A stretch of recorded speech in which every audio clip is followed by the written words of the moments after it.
Magandang umaga mga kaibigan. At nagbabalik po kayo po lingkod, Dan Can Ride. At ngayong araw ay mahal na araw, no? Thursday ngayon at mahal na araw at holiday. At sana walang masyadong sasakyan sa mga kalsada. At ganoon naman talaga, di ba, pag holiday, lalo na pag mahal na araw, wala mga masyadong sasakyan kasi yung mga tao nasa mga probinsya, sa mga bahay-bahay lang na nagpapahinga, naglalaba. Yung iba namamanata na, no? Kaya ito, sulitin natin na walang traffic. Time check, 8:54 ng umaga at tayo ay papasok sa trabaho. At natural na sa amin na pumasok ng holiday. Yan ang trabaho namin, puro holiday, puro gabi, holiday o weekend. Diyan buhay na buhay yung trabaho namin kasi yung mga IT kasi is doon lang sila merong time para magpatay ng mga makina para ma-servicean, di ba? So, ito, pupunta ako sa trabaho. Tingnan nyo naman, oh. Mahal na araw, busy sa palengke. Napakadaming tao. Hanggang ngayon, di pa rin napamalengke. Siguro, mamaya pag-uwi, kung may lakas pa tayo, mamalengke na tayo, no? Kasi masarap mamalengke. Para marami laman yung mga rep natin. Mamaya, malengke tayo mamaya. Ang laki ng naitutulong ng mga motor at scooter dito sa Pilipinas, no? Kasi kung hindi nagsibilihan ng mga tao ng motor, napaka-traffic. Mas malala ang traffic, no, sa Pilipinas. So mabuti na lang marami ng lumakas ng loob na magmotor dahil sa sobrang traffic at nabawasan yung mga malalaking sasakyan. So sa mga hindi nagmumotor, dahil ayaw nila magmotor kasi delikado raw, maraming disgrasya. Hindi naman palaging gano'n na pag ikaw ay nagmotor, automatic ikaw ay madidisgrasya na, hindi. Nasa pag-iingat mo, no? Ang benepisyo ng pagmumotor number 1, sa pera. Napakatipid pag magmumotor ka. Pangalawa, oras. Malaki ang oras na matitipid mo. Malaki ang oras na masisave mo. Konting oras lang ang guguli mo sa biyahe, papasok at pauwi ng bahay. Ano pa ba? Pangatlo, iwas stress, tanggal stress. So pag nagmumotor ka, di ka mag-jeep, di ka mag-MRT, di ka makipagsiksikan, enjoy mo pa yung biyahe mo, no? Dahil nagmumotor ka, yung hangin kahit mausok. Diba? Nakakawala siya ng stress. Nakakawala ng stress ang pagmumotor, totoo yan. Once na sinubukan mo, doon mo lang maintindihan. At pang-apat, masaya siya. Masaya kasi alam mo, di ba, pag bumili ka ng motor, syempre di mo mawawala dyan yung i-customize mo, pagagandahin mo, lalagyan mo ng decals, dilinisin mo, pakikintabin mo, di ba, lalagyan mo ng mga accessories. Yan. Hindi lang nakakuha ng stress. Masaya siya. Masaya magmotor. Panglima, ano pa ba masasabi ko? Ito impromptu lang to, so di naman ako ready. Inisip ko lang to on the spot. So panglima, based sa aking experience, iwas sa maling bisyo. So para ma-focus ka sa maayos at magandang bisyo, magmotor ka kasi isa sa mga bisyo talaga pag magmotor, no? Yung mga pag-ride, di ba? Hindi ko alam kung magandang bisyo kasi magastos din magmotor. Mahal yung mga parts, mahal yung mga accessories, mahal yung mga tambutso, yung mga titanium na carbon, mahal ang mga gears, ang helmet, di ba? Yung mga jackets natin, protective jacket, mga boots, yun. Pero kesa ipansugol mo yan o ipang-drugs mo yan o ipang-babae mo, ipang-motor mo na lang, di ba? Pero ano kasi, minsan kasi iba nagmumotor para man-chicks, no? Pero bad yun, no? Huwag niyong gagawin yun. Hindi maganda yun. Nako, malulungkot kayo bandang huli kasi malas yun, malas. Malas yung man-chicks. Malas yung man-babae kasi alam mo yun, di ba? Gumagawa ka ng malas sa buhay mo.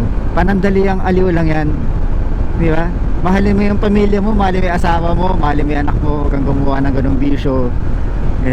Huwag mong sirain yung pamilya mo. Mas masarap na wala kang kinatatakutan o inintindi o alam mo na, di ba?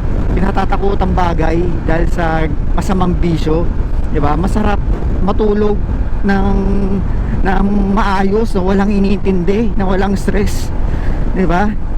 So matuto ka mo kontento. Ang tao naman kasi minsan di marunong makontento, pero totoo marunong tayo makontento.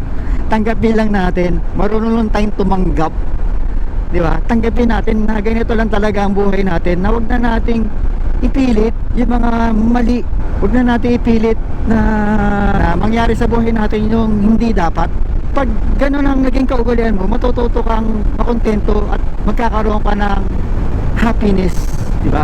Happiness is the key.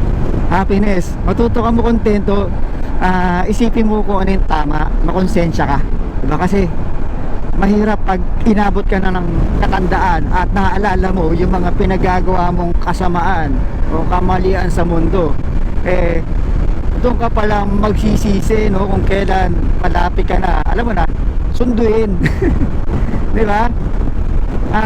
Mas maganda yung tatanda ka na puro magagandang memories at hindi mga kalokohan at kasamaan ng mga pinagagawa mo sa mundo. Di ba? Kasi tayo lahat papunta tayo ron sa katandaan. Di ba? At tayo papunta ron, tatanda tayo lahat. Gusto mo bang ikay ma-stress na sobra pag ikay tumanda? Gusto mo bang magkaroon ka ng di ba, matinding kalungkutan? Di ba? Kaya ang susi dyan is marunong kang makontento para maging masaya. Maraming maliliit na bagay na talagang sobrang ikakasaya natin. Totoo yan. Yun lang yun para sa aking advice ngayong araw na to. Araw-araw naman nabibigay naman ako ng advice So sana makatulong sa inyo. Ako kasi mahilig talaga akong magbigay ng advice. Yun yung may pagmamalaki ko rin sa mga kaibigan ko, kasi pag kami nagkukwentuhan, alam ko na mula sa puso yung mga advice ko, diba? Alam ko na totoo yun. Totoo yun, sa puso ko nang gagaling.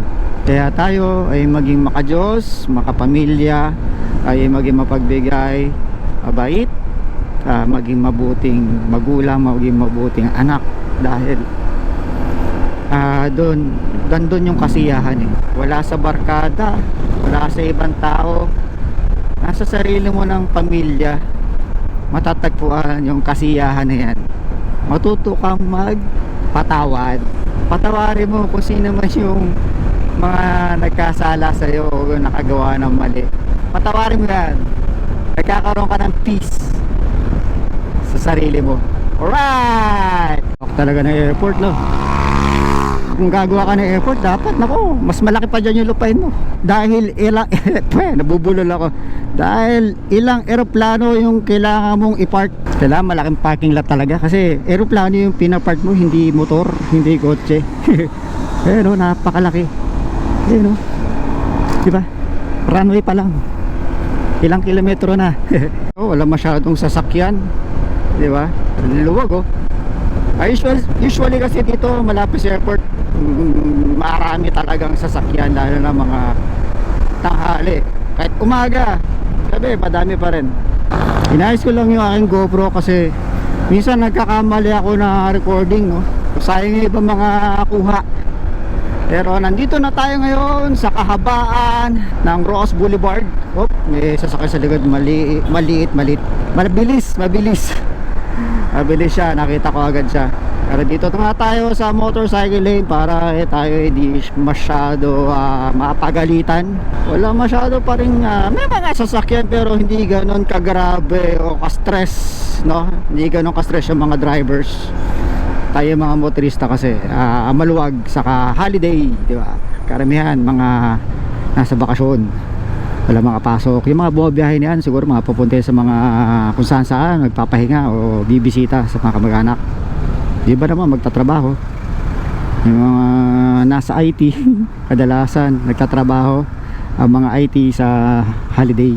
Eto, so paano malalaman kung isang tao ay nagtatrabaho sa IT? So ganito eksena. May tambay, tinanong yung dumadaan, sabi, uy, sa IT ka nagtatrabaho, no? Sabi naman ng isa, paano mo nalaman? Sabi ng tambay, kasi holiday na holiday, pumapasok cheche. So hindi lang naman yung IT ang pumapasok na holiday, marami din, diba?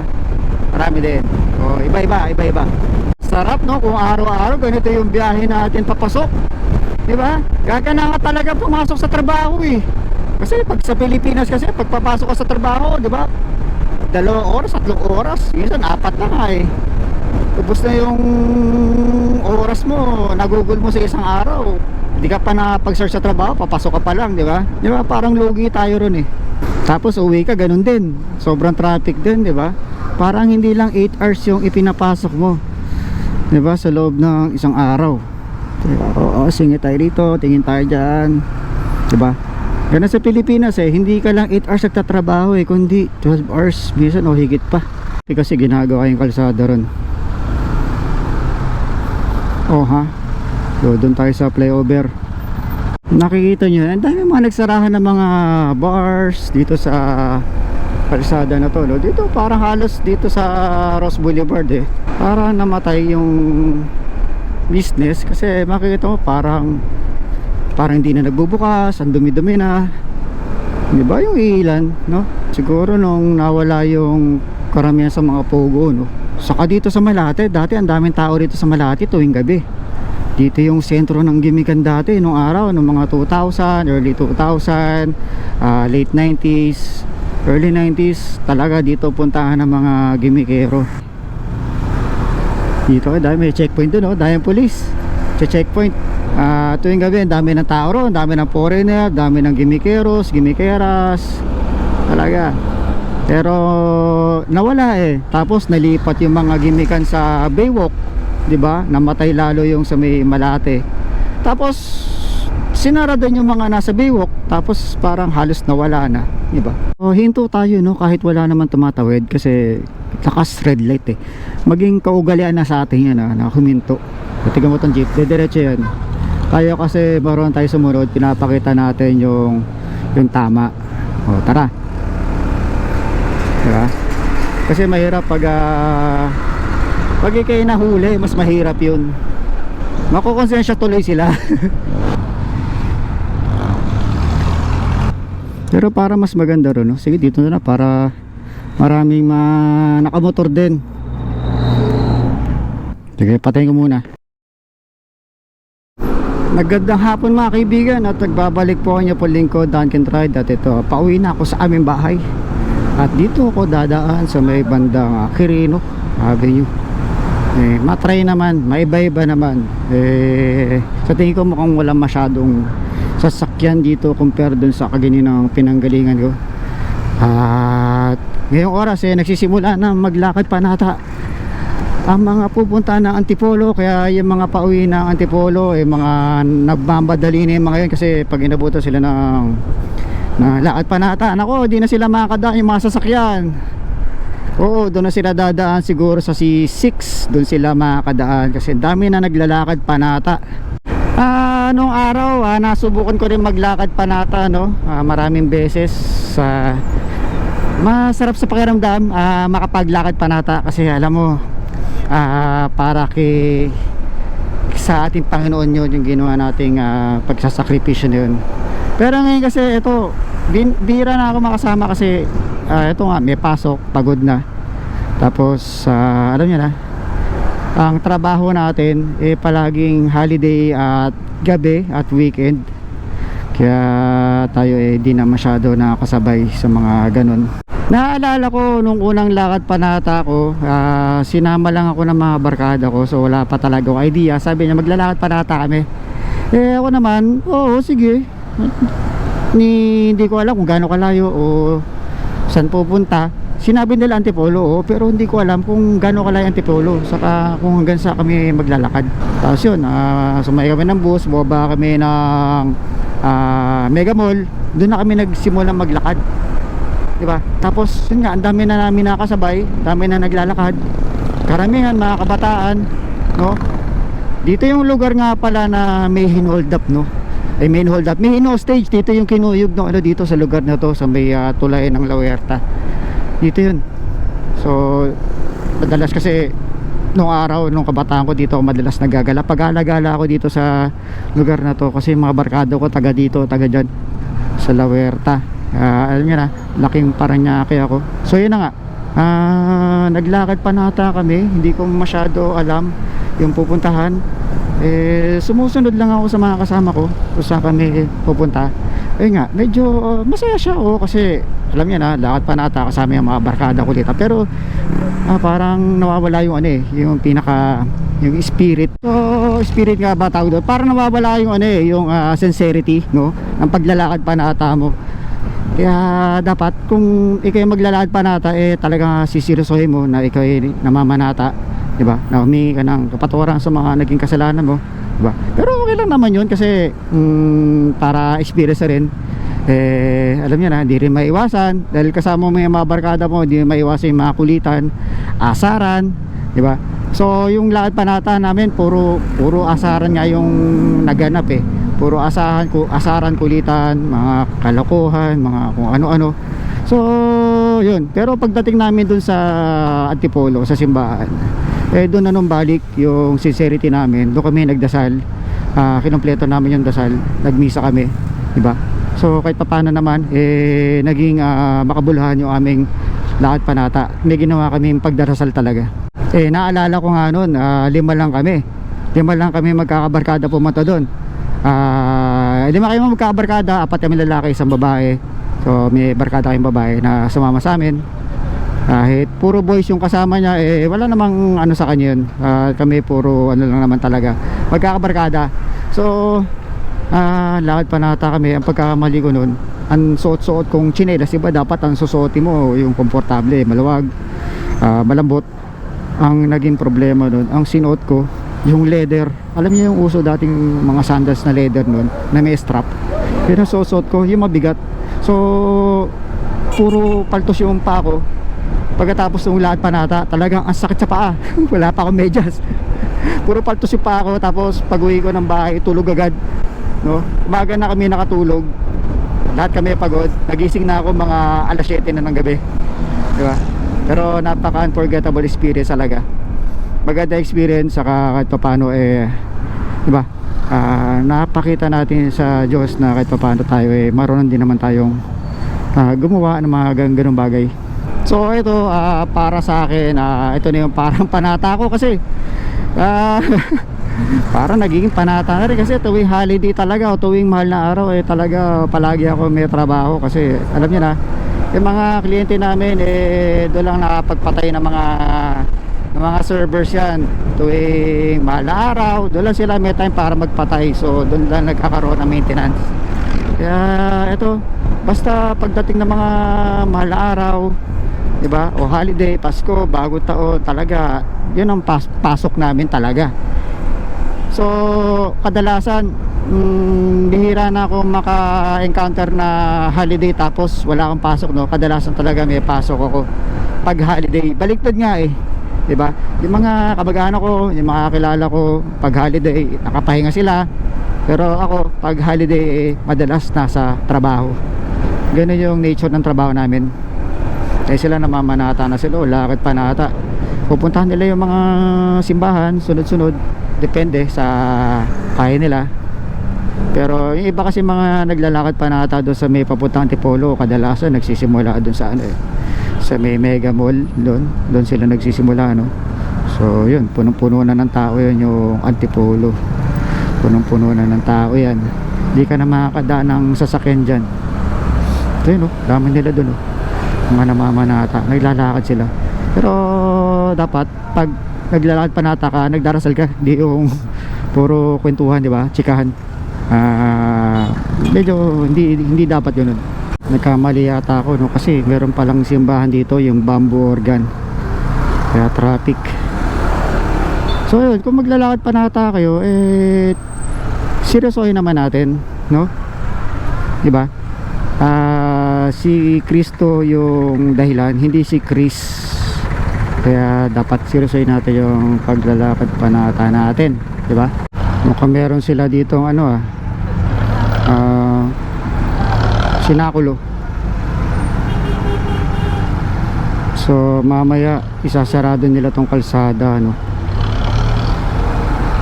Ito yung Bamboo Organ, isa sa mga sikat na simbahan dito sa Las Piñas. Yan, Bamboo Organ Church. So yung huling lakad panata ko, di ko matandaan, siguro mga 2014 o 2015. Yan yung huling lakad panata ko. So ang tagal na rin, tagal na akong di nakapaglakad panata. Basta kung saan mayroong simbahan, doon may traffic. Dalawang simbahan yata yung nadaanan ko. So ito, medyo pagod na rin ako. Inisip ko nga kung kaya ako mag-visit iglesia kaya ako sa mga simbahan. So inisip ko, medyo pagod na rin Siguro ipahinga ko na lang at magdadasal na lang ako sa sa bahay.